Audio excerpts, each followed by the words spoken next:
Àwọn ọlọ́kadà Eko Atijọba Sanwoolu. Nígbà téèyàn bá gbọ́ pé ìjọba Èkó ti fòfin dàwọn ọlọ́kadà láwọn apá ibìkan lÉkòó, téèyàn sì tún gbọ́ pé wọ́n ti máwọn tí wọ́n rúfin náà, tí wọ́n sì bọ̀kadà tó lé lẹ́gbẹ̀rún 2 jẹ́ lọ́sẹ̀ tó kọjá yìí nìkan. Inú èèyàn yẹ kó dùn ni, ká sì kan sáárá pọ́mọ akínní gómìnà Babájídé Sanwó-Olú. Ṣé bóun táwọn aráàlú ń fẹ́ ló ṣe yìí? Ṣé bóun táwa ti ń pariwo ẹ̀ látọjọ́ tó pẹ́ yìí wá ni? Ṣùgbọ́n ọ̀rọ̀ náà ti le jù báyìí lọ. Ó le débi pé tí a kò bá ṣọ́ra wa, ohun tọ́rọ̀ yìí ó mú ó le jù bá a ṣiṣẹ́ rò ó sí lọ.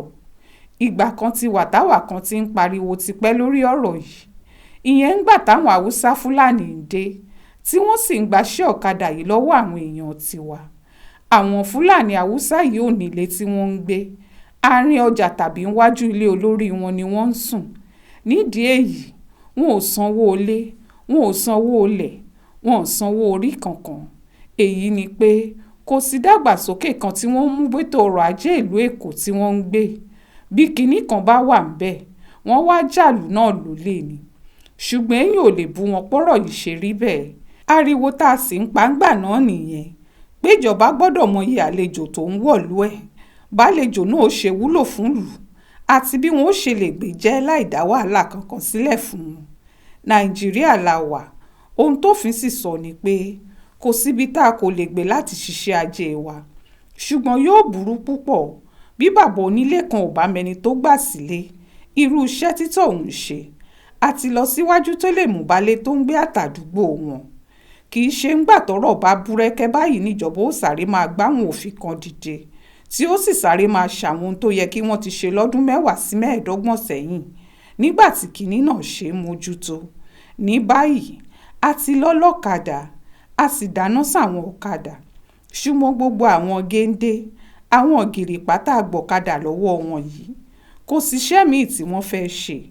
Béèyàn bá sì wọjọ́ orí wọn, wọn ó bẹ̀rẹ̀ olè jíjà, wọn ó káwọn ajínigbé lọ́wọ́, wọn ó sì kó wàhálà báráàlú àtijọba ni. Ohun tá à ń sọ ni pé bí ìjọba ti ṣe lé wọn yìí dá o, àní kò dáa. Kódà ó yẹ kí wọ́n ṣe jù bẹ́ẹ̀ lọ, kí wọ́n lé wọn kúrò lágbègbè Èkó pátá, kéyìí sì ránlẹ̀ Yorùbá yíká, nítorí wọn ò bá láàfíà wá ságbègbè wa.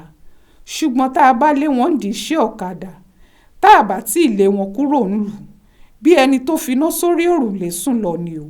Bá a ti lé wọn yìí, káwọn ọlọ́pàá bẹ̀rẹ̀ sí í jáde, kí wọ́n sì máa wo ibi tí wọ́n ń gbé àti ibi tí wọ́n ń sùn, kí wọ́n wá àwọn olórí wọn tó kó wọn jọ, kí ìjọba sì ṣètò láti láwọn ohun tí wọ́n ó máa ṣe fún wọn, kí wọ́n mọ ibi tí wọ́n ń gbé, kí wọ́n sì mọṣẹ́ tí wọ́n ń ṣe. Èyí ló lè dínwó ọ̀daràn kù o. Èyí ló sì lè má láàfíà b'Èkó lóòótọ́.